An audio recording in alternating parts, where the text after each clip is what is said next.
Abençoa, Senhor, o brando ninho em que este lar se transfigura, entretecendo em fios de ternura, agasalho para os que choram no caminho.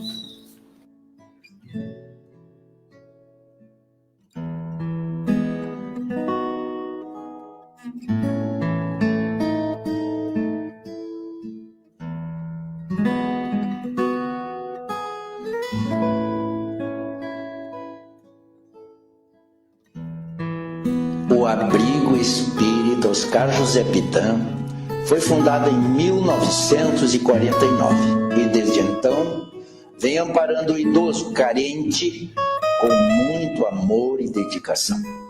Os moradores do abrigo são assistidos nas suas necessidades de alimentação, higiene, vestuário, acomodação, lazer e saúde.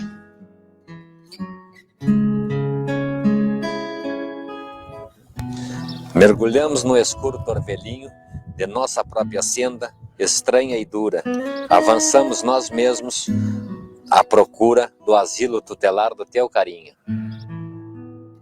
O abrigo é também uma sociedade espírita organizada no sentido da divulgação do espiritismo. Suas atividades se desenvolvem através de reuniões de exposições doutrinárias, grupos de estudos, reuniões mediúnicas, transmissão de passes, atendimento fraterno, entre outros.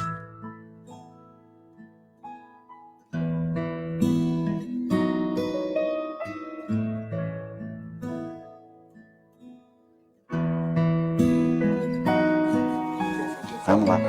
Ensina-nos assim em toda parte a exprimir-te as lições ao reencontrar-te em nosso irmão que a dor punge e governa. Aos sábados, o abrigo recebe crianças e jovens nas atividades da evangelização, onde as sementes dos ensinamentos de Jesus são plantadas nos corações dos homens de amanhã.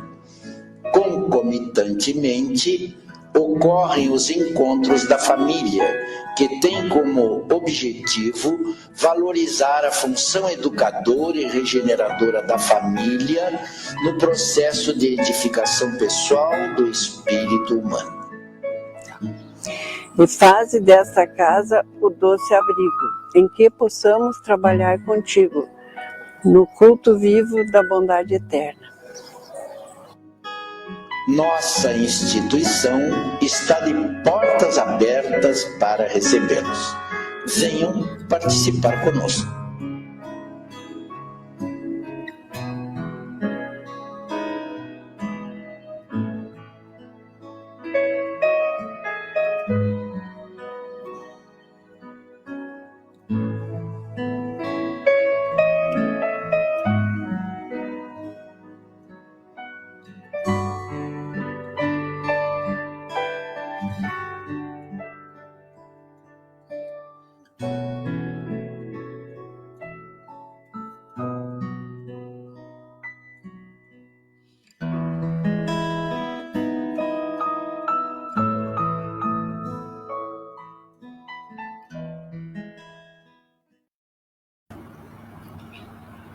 Bom dia, irmãos, bom dia, irmãs, sejam bem-vindos a mais uma transmissão ao vivo de uma exposição doutrinária com roda de conversa. Como de costume, iniciamos com uma leitura. Hoje, o Evangelho por Emmanuel, comentários do Evangelho segundo João. Comentário ao trecho de João, capítulo 5, versículo 30. Eu não posso fazer nada por mim mesmo. Tudo em Deus. Constitui ótimo exercício contra a vaidade pessoal, a meditação nos fatores transcendentes que regem os mínimos fenômenos da vida. O homem nada pode sem Deus. Todos temos visto personalidades que surgem dominadoras no palco terrestre, afirmando-se poderosas sem o amparo do Altíssimo. Entretanto, a única realização que conseguem efetivamente é a dilatação ilusória pelo sopro do mundo, esvaziando-se aos primeiros contatos com as verdades divinas. Quando aparecem temíveis, esses gigantes de vento espalham ruínas materiais e aflições de espírito. Todavia, o mesmo mundo que lhes confere pedestal projeta-os no abismo do desprezo comum. A mesma multidão que os assopra incumbe-se de repô-los no lugar que lhes compete. Os discípulos sinceros não ignoram que todas as suas possibilidades procedem do Pai amigo e sábio, que as oportunidades de edificação na terra, com a excelência das paisagens, recursos de cada dia e bênçãos dos seres amados, vieram de Deus que os convida, pelo espírito de serviço, a ministérios mais santos. Agirão desse modo, amando sempre, aproveitando para o bem e esclarecendo para a verdade, retificando caminhos e acendendo novas luzes, porque seus corações reconhecem que nada poderão fazer de si próprios e honrarão o Pai, entrando em santa cooperação nas suas obras.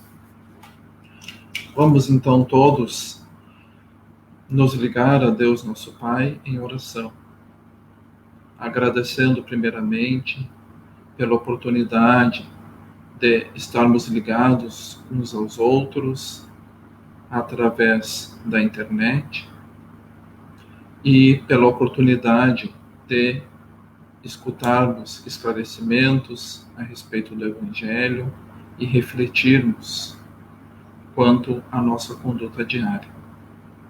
Rogamos o amparo dos Espíritos a todos nós, em especial as duas expositoras de hoje.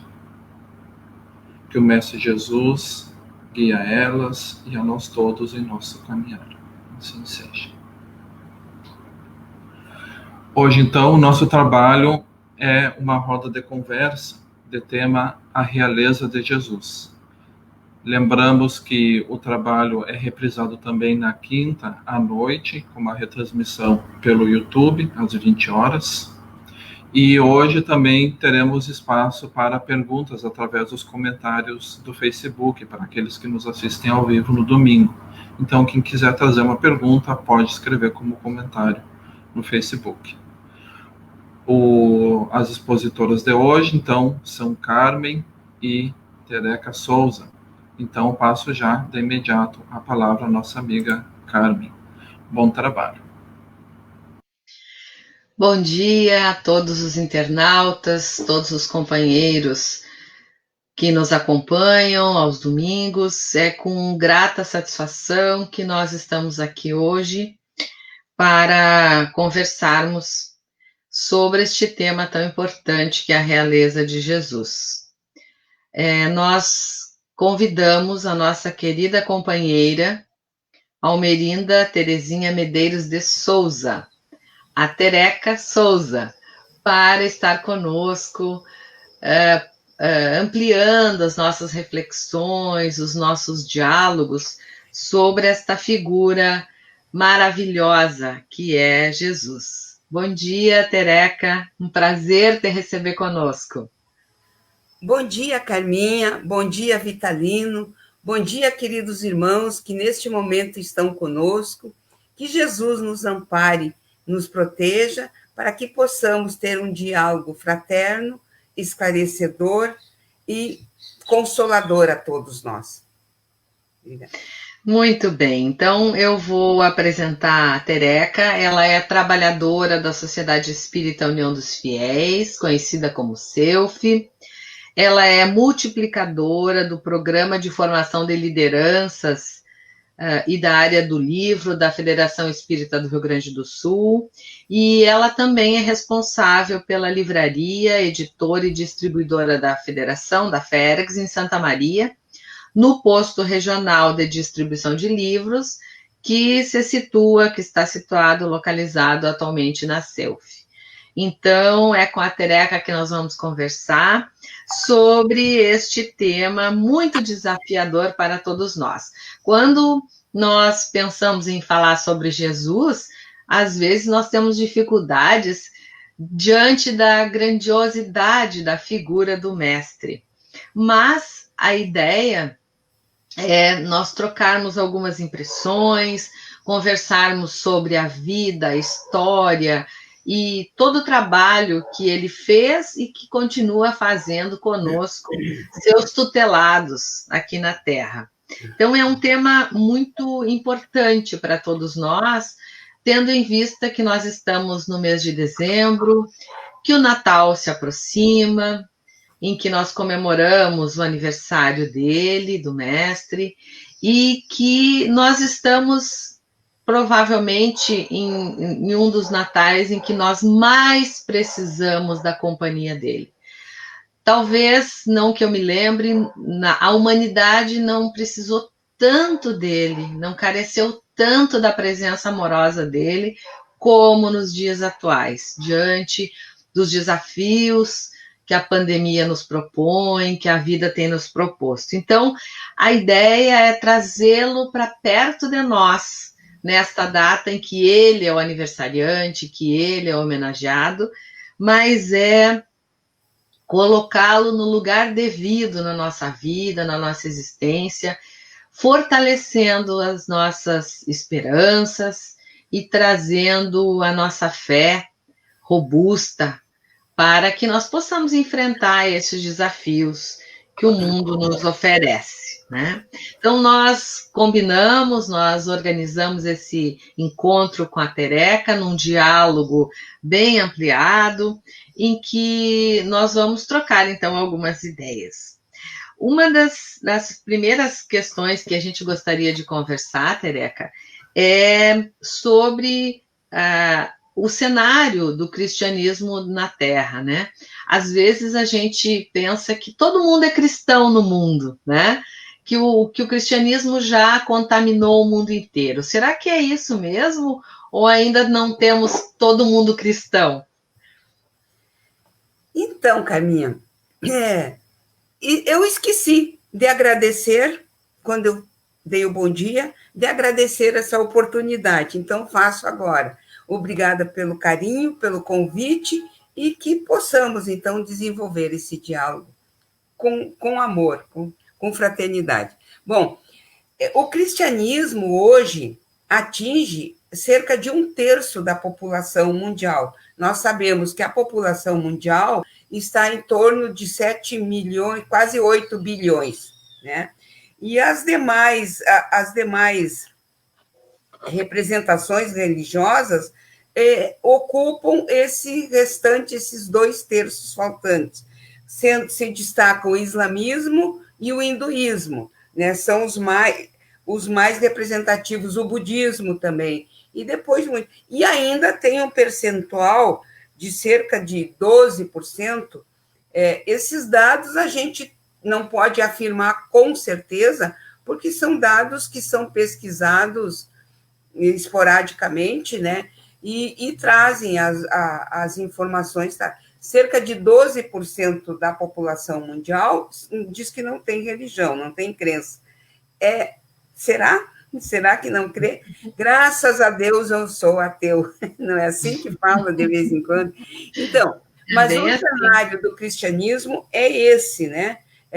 Mais de 2 bilhões de pessoas no mundo se dizem cristãos, ou seja, pratica ou segue os ensinos de Jesus, conforme nós vamos ver depois no decorrer da nossa fala. Isso é um dado bem interessante, porque às vezes a gente imagina que todo mundo conhece Jesus, mas na verdade nem todos o conhecem ainda, né?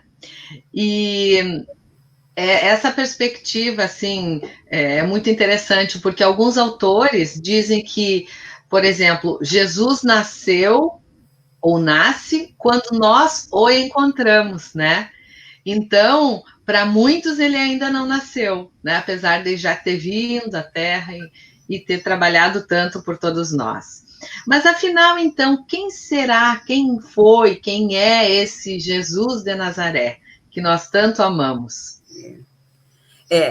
Você falou muito bem quando disse que a impressão que a gente tem que todo mundo conhece. Certamente, a absoluta maioria da população já ouviu falar de Jesus, o personagem histórico, né? Retratado largamente na literatura, através de vídeos, de filmes. Acredita-se que hoje tenha mais de 60 mil obras falando de Jesus, né? Teses acadêmicas, enfim, é uma variedade muito grande. Então, esse Jesus, ele recebeu ao longo da história incontáveis nomes, mas nós o temos como modelo e guia moral e espiritual da humanidade. Então, aqueles que viveram mais próximo dele tiveram um contato maior e aí nos trazem, através do Evangelho, como o Nino acabou de ler no Evangelho, nos comentários de Emmanuel, do Evangelho de João, aqueles que conviveram com Jesus mais próximo, eles nos trazem essa ideia que acima das definições, acima do personagem, o mais importante é como nós o sentimos. E você disse bem, Carminha, ele nasce no momento em que nós o aceitamos de coração, no momento que ele nasce em nosso coração, né? E Jesus é o Filho de Deus, é o nosso irmão mais velho, Filho de Deus vivo, né? E ele mesmo deixou muito claro, há uma confusão entre as religiões, entre os adeptos, de confundir Jesus com Deus. Jesus não é Deus. Deus é o Criador do universo, a causa primária, primeira de tudo que existe. Jesus é um espírito evoluidíssimo que, quando a Terra, na sua origem, na sua formação, ele já era um espírito puro. Ele que governou todo o processo para chegarmos até aqui e termos a Terra como nós temos hoje, né?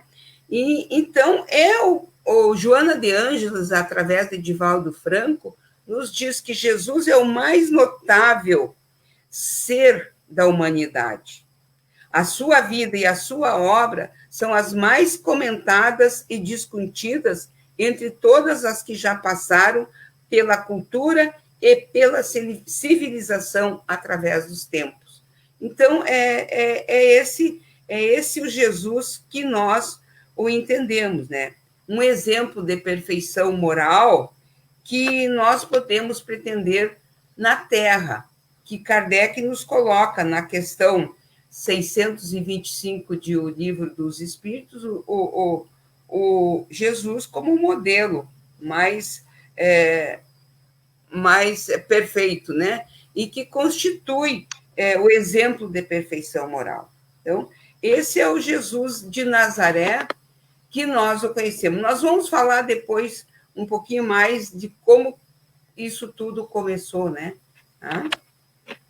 É muito interessante, né, essa definição, porque ao mesmo tempo que ele é um espírito puro, ele é aquele que é o nosso irmão, né? Então, o que nós precisamos trabalhar nos nossos corações é que ele possa ser visto, ser sentido, como tu bem falaste, ao nosso lado, como aquele irmão mais velho, muito qualificado, muito experiente, muito amoroso, que está sempre de braços abertos para nos acolher.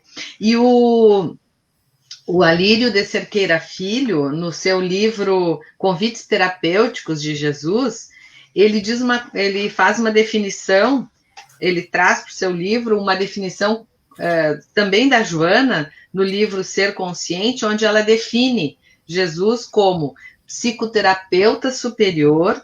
Jesus não foi apenas o filósofo e o psicólogo que compreendeu os problemas humanos e ensejou conteúdos libertadores, mas permanece como terapeuta que rompeu as barreiras e penetrou-lhes a consciência, de onde arrancou a culpa, proporcionando a catarse salvadora e a recomposição da nossa individualidade aturdida, quando não em total infelicidade. Então, quando nós estamos sofrendo, né, nós temos um terapeuta a nos guiar, né, que é o nosso querido Mestre Jesus. Então, realmente, as definições são sempre, né, Tereca, muito pobres a respeito de Jesus, porque, obviamente, ele está, em termos de evolução espiritual, muito longe, né, mas isso não pode nos afastar dele, né. Com certeza. E aí, você falando isso, nós lembramos, né, da fala de Santo Agostinho. Santo Agostinho disse, quando lhe perguntaram quem era Deus ou o que é Deus, ele disse saber quem era Deus, que ele dizia saber quem era Deus, mas se lhe perguntasse quem era, ele não saberia responder. Então, é difícil, porque o nosso vocabulário não encontra expressões à altura, na dimensão que Jesus tem. E assim somos nós, né? Temos dificuldade de titular, definir, chamá-lo, porque se nós, muitas vezes, vamos definir, nós estamos limitando, e Jesus é infinito, transcende, né? Então, a nossa dificuldade é essa, de expressá-lo. Mas você comentou o que Joana nos traz, né? Joana nos traz exatamente, na sua literatura, essas expressões, psicoterapeuta, né? Pedagogo, educador, essas citações. Muito interessante. E Jesus, obviamente, para poder encarnar, estabeleceu várias grandes relações com a Terra, né, com o nosso orbe. Como que foi esse processo para que ele pudesse nascer entre nós, ocupar um corpo físico, enfim? Como que ele participou? Será que ele participou da organização do nosso orbe? Como pode ter sido isso, né? Essa pergunta é muito boa, e nós encontramos nesta obra aqui, pequena, mas de grande significado, A Caminho da Luz, de Emmanuel, do Espírito Emmanuel, por Chico Xavier. E o Emmanuel nos coloca aqui que essa obra, já na introdução, não pretende alterar a história, mas apenas trazer aspectos que vão nos ajudar nessa compreensão. E o capítulo 1, a Gênese Planetária, nos fala da comunidade de espíritos puros, nas suas visitas ao orbe, que foram esses espíritos puros, são uma grande pleiade, e que Jesus é um desses membros. E nós temos que entender o universo na sua dimensão, e certamente cada planeta, cada sistema, cada estrela tem a sua equipe de espíritos puros que os dirige. Então, quando na formação da Terra, essa comunidade se aproximou da Terra, né, para traçar a primeira organização, né, que Jesus já era, nessa ocasião, o grande arquiteto, o divino escultor, como Emmanuel nos traz aqui, porque ele já havia vencido todas as etapas da sua evolução para assumir essa tarefa, né? Já havia talhado a escola abençoada e grandiosa no qual seu coração haveria de expandir-se em amor, claridade e justiça. É o que nos traz aqui Emmanuel, nesse sentido. Então, ele organizou o cenário da vida. indispensável às condições atmosféricas que nós temos hoje, né, nesse cenário, as condições de pressão atmosférica, para que haja vida no planeta, né? Então, essa criação se deu através do seu amor. O seu amor, diz Emmanuel, o seu amor foi o verbo da criação do princípio, como é e será a coroa gloriosa dos seres terrestres na imortalidade sem fim. Olha que mensagem consoladora. Quer dizer, nós chegaremos, né, nessa condição de espíritos à altura, né, ao tamanho de Jesus. Vai demorar bastante, alguns bilhões de anos, mas chegaremos lá. Com certeza. E nós ficamos também imaginando e buscando informações com relação ao processo de adaptação que o Mestre Jesus precisou fazer para poder ocupar um corpo físico. Isso deve ter sido bem complexo, né? Sim, todo esse processo, naturalmente, que não se deu assim, numa hora para outra. Foram séculos, foram milhares de anos nessa caminhada, porque ao mesmo tempo que o antecederam os missionários que trouxeram a ideia do cristianismo, através os profetas, né, os apóstolos. Moisés trouxe o rascunho das leis morais, das leis divinas, né, através dos 10 mandamentos, que antecederam a vinda de Jesus. Então, essa preparação foi muito grande. E na Terra também. Olha aqui, no livro Boa Nova, de Humberto de Campos, aparecendo aí, né?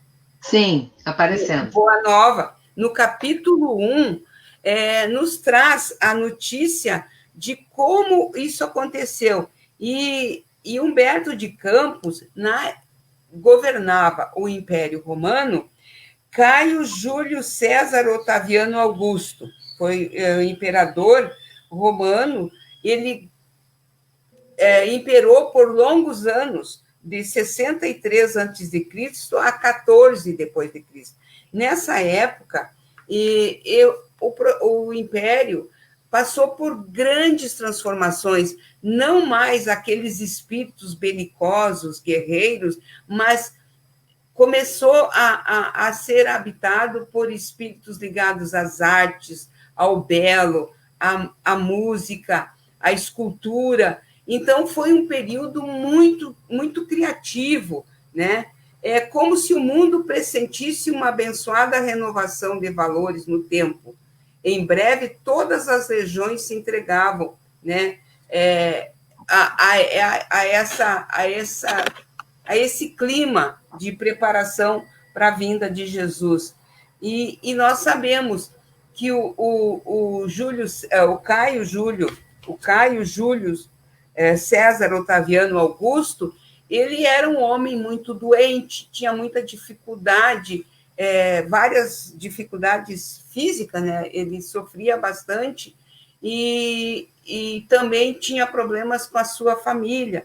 A sua filha, ele teve que banir a filha por escândalos, por uma vida condenável na corte, a neta. A sua esposa era acusada de assassinar os seus familiares, enfim, era bastante dificuldade, mas ele foi tão grande no seu tempo de dirigente, de imperador, que o século em que Jesus nasceu ficou conhecido como o século de Augusto, né? E assim foi a preparação, enquanto, claro, do ponto de vista espiritual, tu imagina um espírito da grandeza, um espírito puro, não tinha mais corpo, né? Ter que se reduzir-se para conseguir entrar num corpo físico, tamanha a sua dimensão. Então, essa preparação também foi muito longa. Na literatura espírita, nós encontramos a respeito, e aí, então, porque toda essa preparação, porque ia chegar à Terra o sublime emissário, sua lição de verdade e de luz ia espalhar-se pelo mundo inteiro, como chuva de bênçãos magníficas e confortadoras. A humanidade vivia, então, o século da Boa Nova. Boa Nova é o título desse capítulo. Era a festa de noivado a que Jesus se referiu no seu ensinamento imorredouro. Então, esse roteiro, né, para que os homens estivessem, toda essa preparação para que a humanidade terrestre estivesse apta a receber Jesus, apesar de todas as dificuldades que a gente vai comentar depois, que enfrentou, né? A gente sabe disso. Então, essa foi, em rápidas palavras, a preparação para a vinda de Jesus ao orbe, né? Então, e nós temos, e é por esse motivo, diz Humberto de Campos aqui no livro, é por esse motivo que o Evangelho de Jesus, sendo o livro do amor e da alegria, começa com a descrição da gloriosa noite de Natal e termina com a profunda visão de Jerusalém libertada, né? E aí, então, da Jerusalém libertada, escrita por João nas suas divinas profecias do Apocalipse. É como termina esse capítulo, né, que nos dá uma ideia geral de como foi a preparação da terra para receber Jesus. A preparação de Jesus foi no sentido, porque ele mesmo preparou, né? Ele mesmo direcionou, né, toda a sua estrutura molecular, física, para poder habitar um corpo físico igual ao nosso. Então, imaginemos o quanto foi complexo, né? Eu assisti um vídeo muito interessante do Saulo César, em que ele traz Jesus na visão de Emmanuel, né? E ele faz uma colocação bem interessante sobre isso, e ele considera que Jesus tinha, trabalhando com ele, inúmeros, milhares de espíritos de escola, né? E todos eles, cada um na sua grande área das artes, da física, da matemática, enfim, e que Jesus poderia ter mandado, ter orientado, ter guiado alguns espíritos para fazer essa mudança, né? Mas e aí Saulo César diz o seguinte, como Emmanuel, que tem coisas, que tem atividades que são de nossa responsabilidade.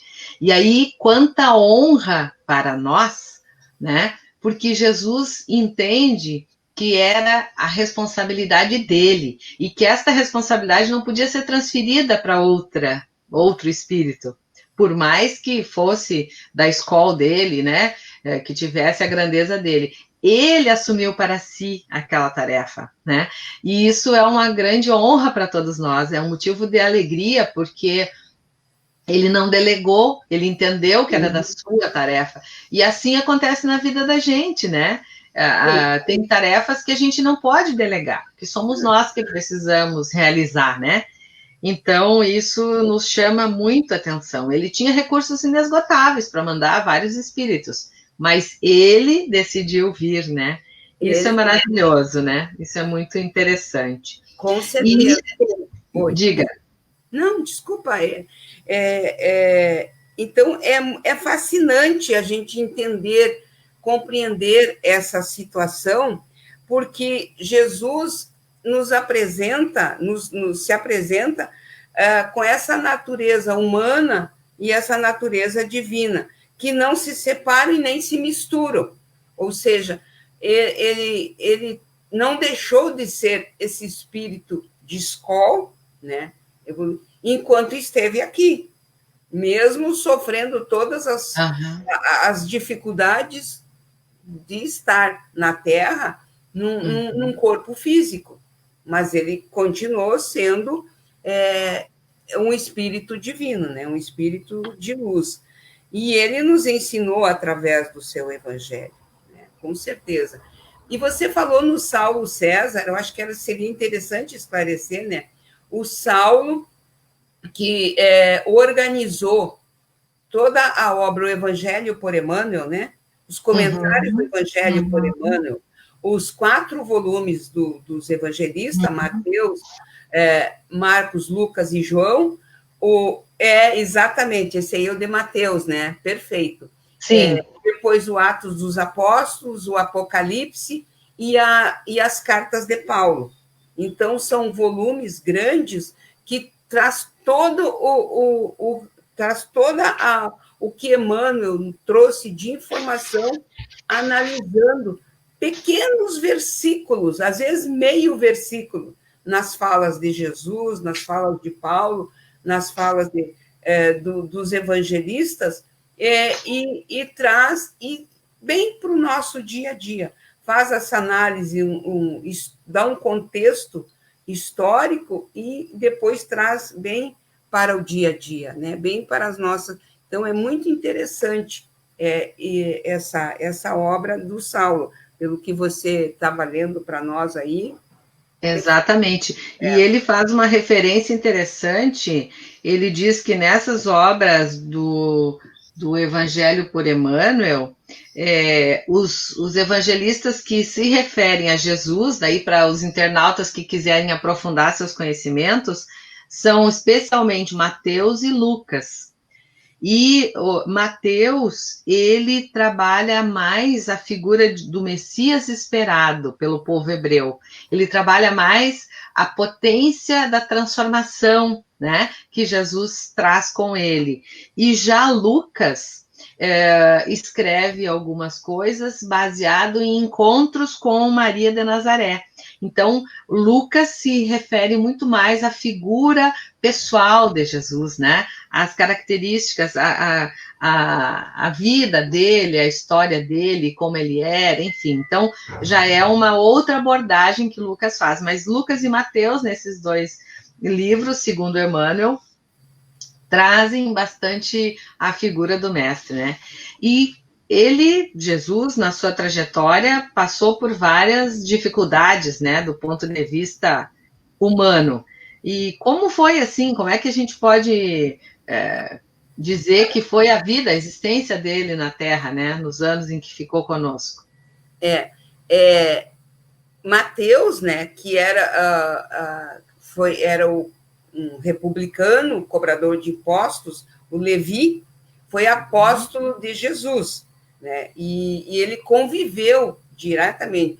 Jesus o convidou para ser um dos seus discípulos diretamente, fez o convite pessoal a ele. E, naturalmente, que ele aceitou, entendeu, e é o evangelho mais extenso, né? Quem mais escreveu, né? E o Lucas não conviveu com Jesus, não conheceu. Ele conheceu Jesus através de Paulo. O Lucas era um médico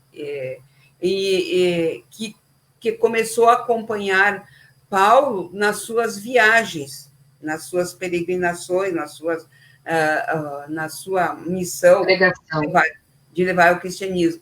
Então, por isso, e é interessante a gente entender, para poder entender esse Jesus, que histórico, personagem maior da humanidade, a sua mensagem, e João nos apresenta no seu evangelho um Jesus mais espiritual, vamos chamar assim, porque cada evangelista retrata, por exemplo, no evangelho de Mateus, ele traz as parábolas, traz as diversas situações da vida cotidiana de Jesus, retratava o dia a dia de Jesus. E que João já não traz esse. Então, a gente pode... Por isso é necessário completar todo o estudo com todos os evangelistas, né? E outro detalhe importante, como você perguntou. Então, isso tudo são, de certa forma, fatos históricos, fatos que foram acontecendo, que nós temos conhecimento, porque a história mesmo não registra, não tem uma certidão de nascimento, não traz uma... Até hoje se discute, seguidamente aparecem teorias que Jesus era assim, era de outra forma, e, enfim, mas não é o caso agora. E aí, o mais importante é entendermos que ele ensinou através do exemplo. Em 3 anos, a sua peregrinação numa pequena região da Terra, ele deixou uma mensagem que até hoje nós estamos tentando entender, né? Ele não deixou nada escrito, não criou religião, não ostentou nenhum título terreno, não fundou escola e nem mesmo ensinou nelas. A sua escola era o meio ambiente, a natureza, os locais, os lares onde ele visitava, onde ele ia conversar com as pessoas, ia jantar na casa de foi numa festa de casamento, frequentava, e ele convivia com o povo mesmo, mais sofrido, com maior dificuldade, e trouxe o amor, o perdão e a paz. Por isso ele se tornou para nós um modelo vivo, né, da sua mensagem. Também ele fazia suas curas, né, sem ouvir, sem questionar a origem do mal. Também consolava os aflitos nas suas mazelas, esclarecia, consolava. Tratava todos de igual forma. O doutor da lei e o mendigo da rua tinham o mesmo tratamento, né? E para nós é esse Cristo vivo, fulgurante, né? Que nós essa imagem de Jesus de Nazaré, que embora tenha se modificado ao longo dos anos, ao longo da história, né? Mas para nós fica essa mensagem. E ele nos disse, muito importante para os dias atuais, ele nos disse, irradiando a sua fé, a sua certeza na vida futura, ele disse: eu vos tenho falado estas coisas, para que tenhais paz em mim. No mundo tereis tribulações, mas tende bom ânimo, eu tenho vencido o mundo. Quer tribulação maior do que o planeta Terra está vivendo hoje? A maior dificuldade em toda a história da humanidade, nós estamos vivendo hoje. E nós entendemos que esse período de pandemia, de vírus, é uma oportunidade excelente para a nossa evolução, para a nossa transformação, né? Seguindo esse mestre, esse salvador, esse exemplo que é para nós, né? E então, não obstante tenha muito a dizer e examinar em torno dele a sua mensagem, mas Jesus é essa individualidade cósmica, somatório de toda a sua vivência, né, desses bilhões de anos de preparação até chegar entre nós. E o seu evangelho, o seu testamento, né, é o mais belo poema de esperança, de consolação, é um tratado de psicoterapia contemporânea. Então, neste momento é importante, né, nos apegarmos a esse código de ética moral, comportamental, esse guia, que é o Evangelho. E Kardec nos apresenta na doutrina espírita como o aspecto moral, né, da doutrina. Então, e na época que Jesus conviveu entre nós, entre a humanidade, a ignorância era muito grande, como ainda é até hoje, mas hoje, claro, que em muito menor escala. E ele conseguiu dividir esse lado escuro da humanidade. Isso foi tão importante essa divisão, porque hoje se conhece o antes de Cristo e o depois de Cristo, né? E ele veio para nos salvar, mas nos salvar do quê? Da nossa ignorância. Não basta se dizer cristão para ser salvo, mas salvar da ignorância. E ele foi, durante todo esse período que esteve conosco, esses 3 anos, incompreendido, assediado pela astúcia, pela perseguição, pela perversidade, mas ele jamais se deixou vencer. Ele sempre foi superior. Ele se apequenou-se sem diminuir a própria grandeza. Se misturava ao povo e se destacava no meio dessa multidão pelos seus atributos, da sua realidade espiritual. E, inclusive, não fugiu do holocausto, né? Se submeteu dos padecimentos, às aflições que o impuseram, para nos dar uma lição. Jesus não morreu na cruz para nos salvar.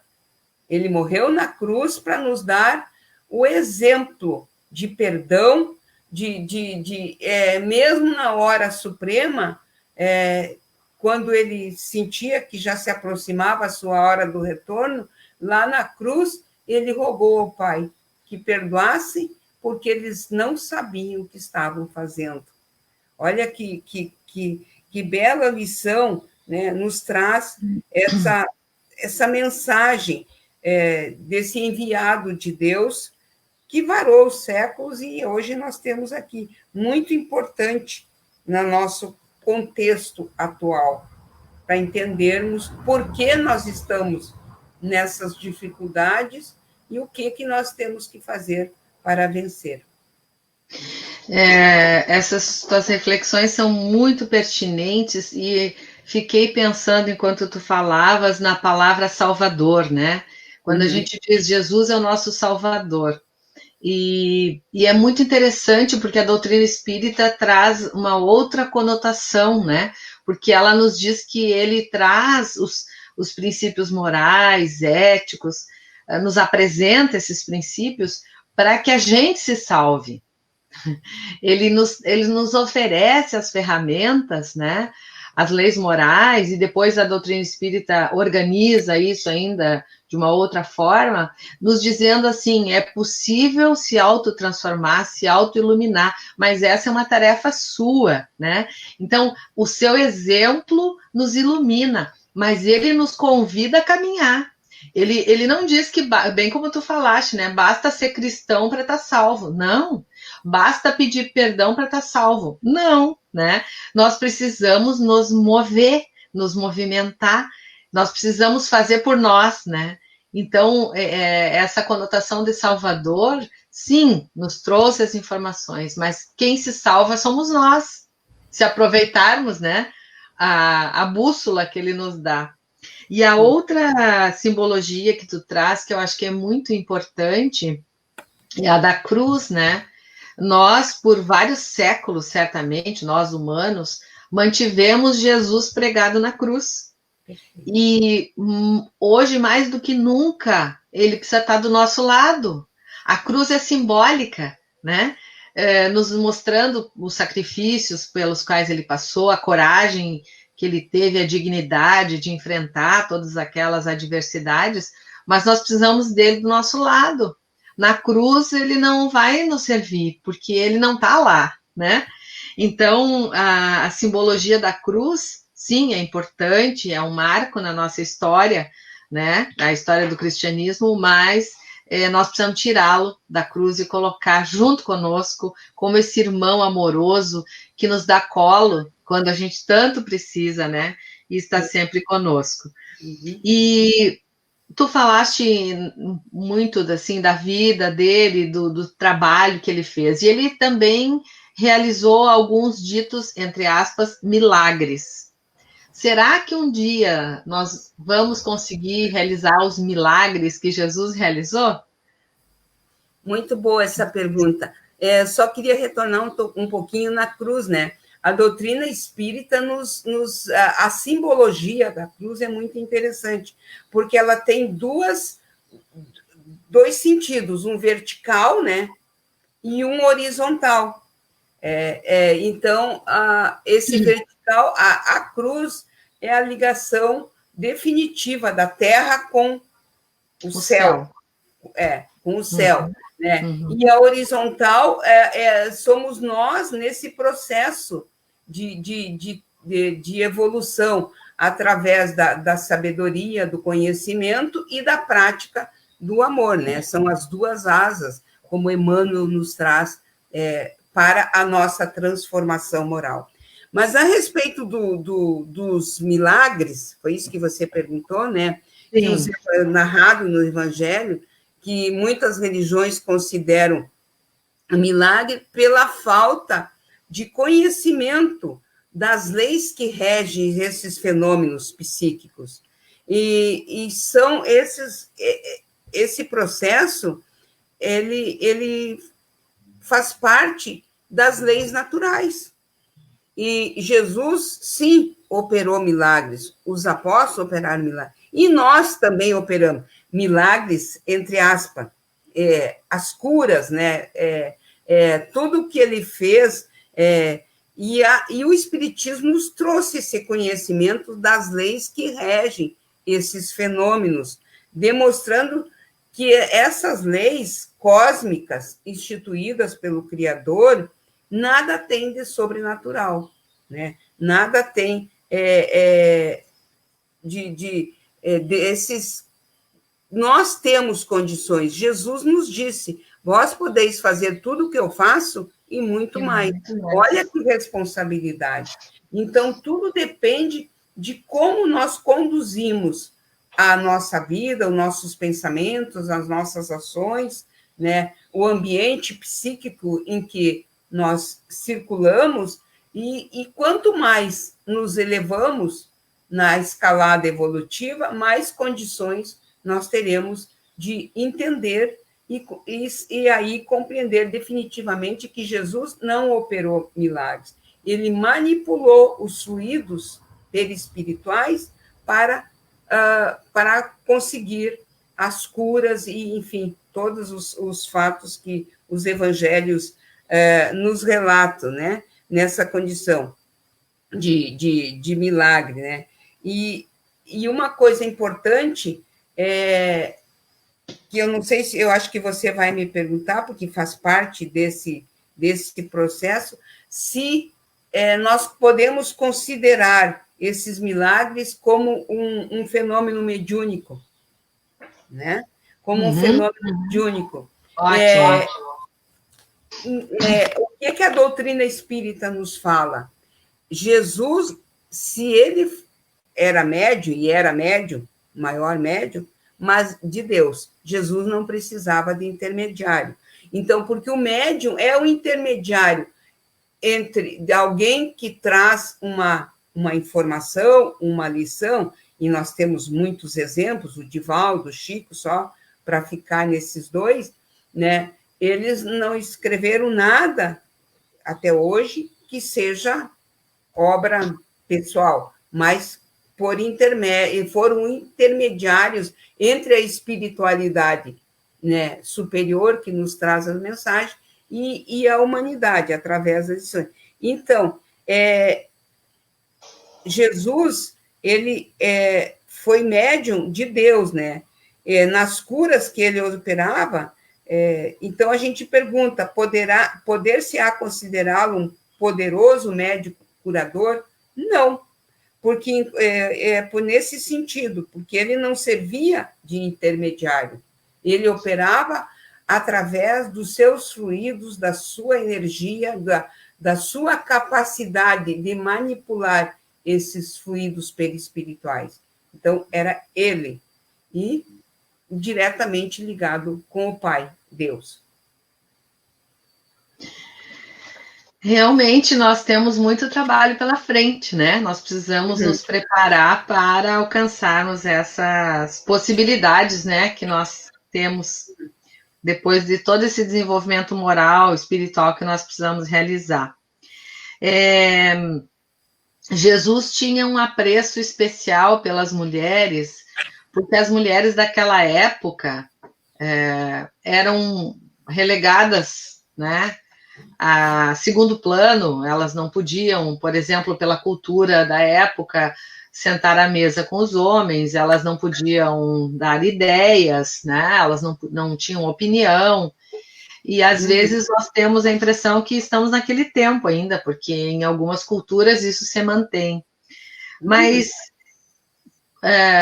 nós podíamos conversar um pouquinho sobre esse amor, esse respeito de Jesus pelas mulheres, né? E daí nas figuras de Maria Madalena, Maria de Nazaré, Marta, né? Enfim, tantas outras. A sua mãe. Essa pergunta é bem interessante. Tem até uma obra que fala As Mulheres no Evangelho, né? E Humberto de Campos, aqui no livro Boa Nova, no capítulo 22, ele fala a mulher e a ressurreição, num diálogo entre Jesus e Pedro. Pedro estava muito preocupado.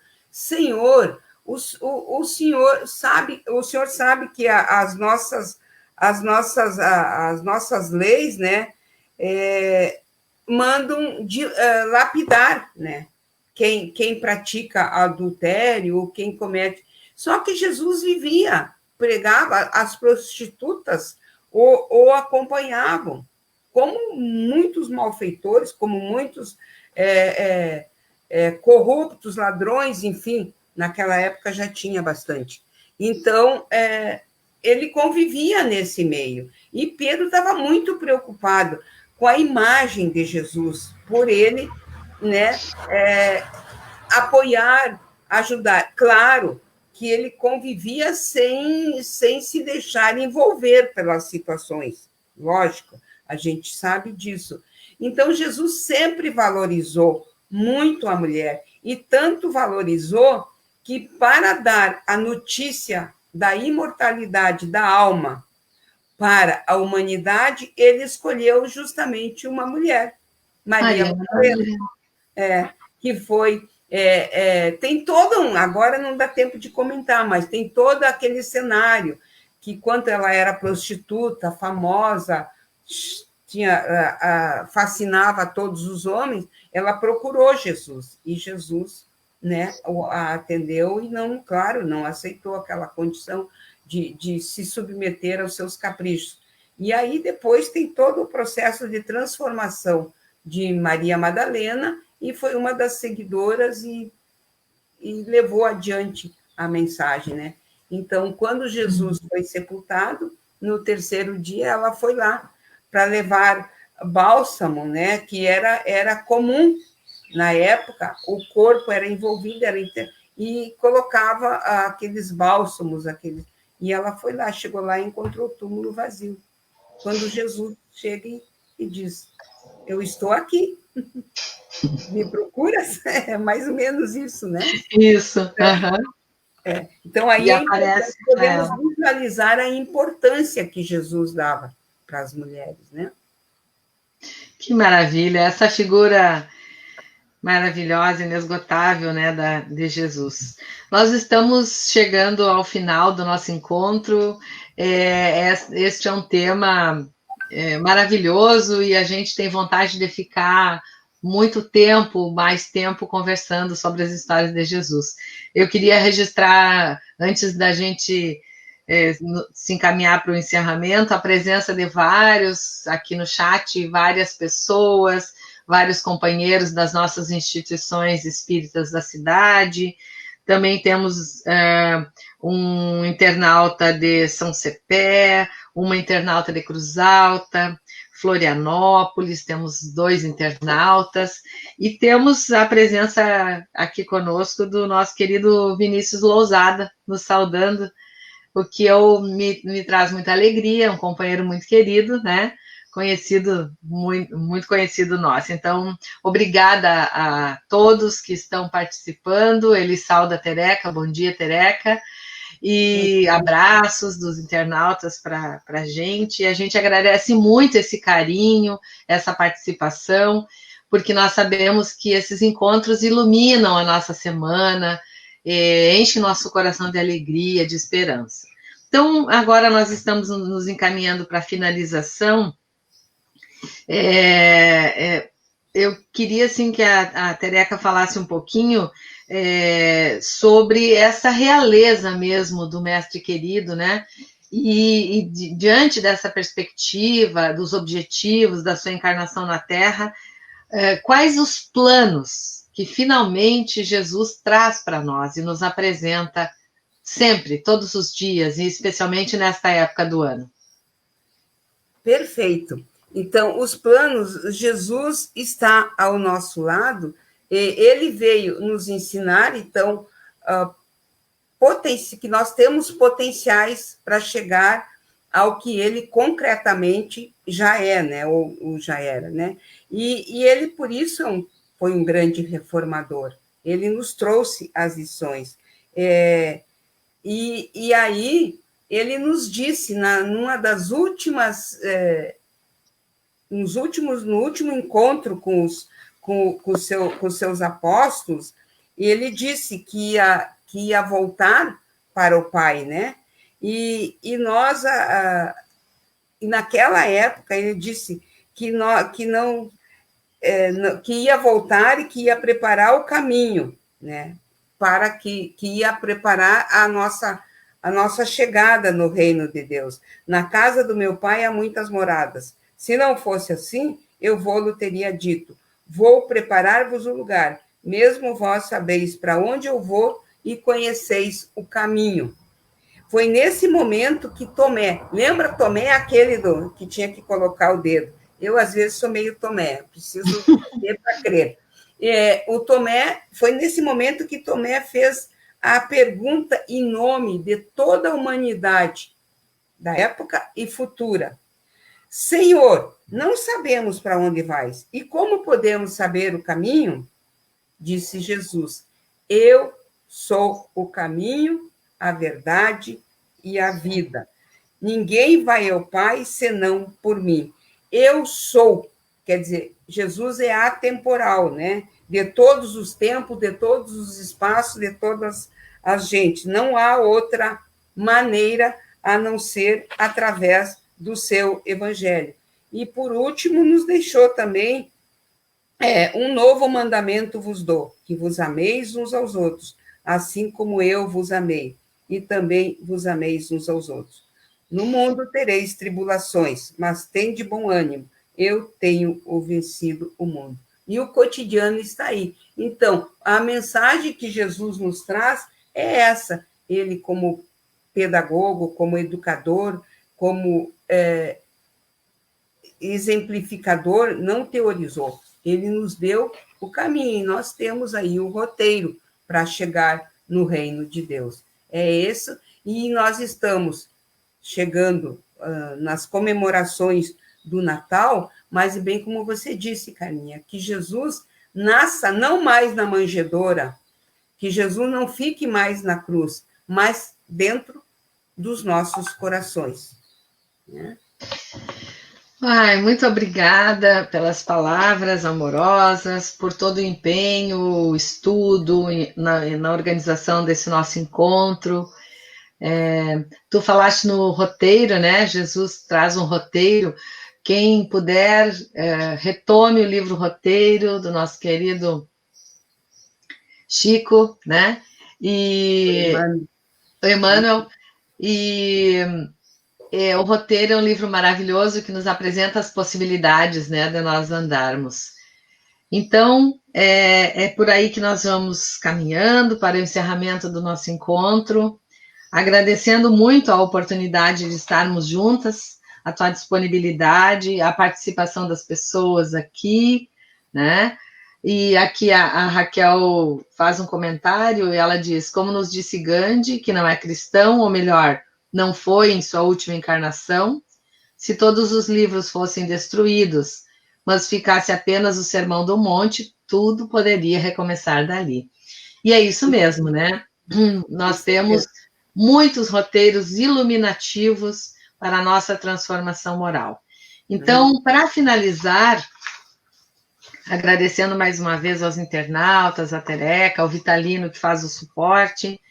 Nós vamos ler um poema escrito por Casimiro Cunha, do livro Cartas do Evangelho, 1983, na psicografia de Francisco Cândido Xavier, e vamos considerar, então, a leitura deste poema como a nossa prece de encerramento dos nossos trabalhos da manhã de hoje. O título é A Escola de Jesus Convida. Se desejas luz e paz, eis meu amigo que insisto, na tua vinda hoje mesmo, à escola de Jesus Cristo. Ruge ainda a tempestade? Não te perturbes, não temas. O Evangelho é o templo vivo que nos resolve os problemas. Perdeste tudo em derrotas da ambição arrasadora? Vem renovar teus caminhos, partindo da manjedoura. Tens aflições, amargura, tristezas, enfermidade? Vem ouvir os pareceres do médico de verdade. O sofrimento, o cansaço, parecem longos sem fim? Escuta o convite eterno, repetindo: vinde a mim. Tem sede de compreensão carinhosa e compassiva? Recorda que há 2000 anos corre a fonte da água viva. Queres a vida risonha num mar de alegria e flores? Procura a simplicidade dos filhos dos pescadores. Sentes dúvida, anseias quanto à luz dos fins supremos? Volve ao Messias, embora no impulso de Nicodemos. Caíste? Esquece a mentira com que ainda te aconselhas. Coloca os pés noutro rumo. Busca a porta das ovelhas. Se te envolve a sombra extensa da lágrima tormentosa, lembra os bens que floresceram sobre a via dolorosa. Se padeces a tortura do espírito solidário, console-te a glória eterna que resplandeceu no Calvário. A luta tem sido um fardo para a tua alma oprimida? Atende a Cristo e acharás caminho, verdade e vida. Vem à escola do Evangelho, da caridade e da luz. O livro é teu coração. O Mestre amado é Jesus. Apenas recomendamos que antes de entrar, meu irmão, deixes lá fora as sandálias com que adoraste a ilusão. Que nós tenhamos um Natal de paz, de encontros conosco, para que possamos agradecer e reverenciar a figura magnânima do nosso Mestre Jesus, ao nosso lado, nos amparando, nos fortalecendo e nos trazendo as esperanças importantíssimas para que nós possamos adentrar o ano de 2021 com o intuito de nos transformarmos e contribuirmos para a transformação do nosso planeta no mundo que todos nós desejamos, um mundo renovado. Muita paz, uma semana tranquila e serena para todos nós. Que assim seja.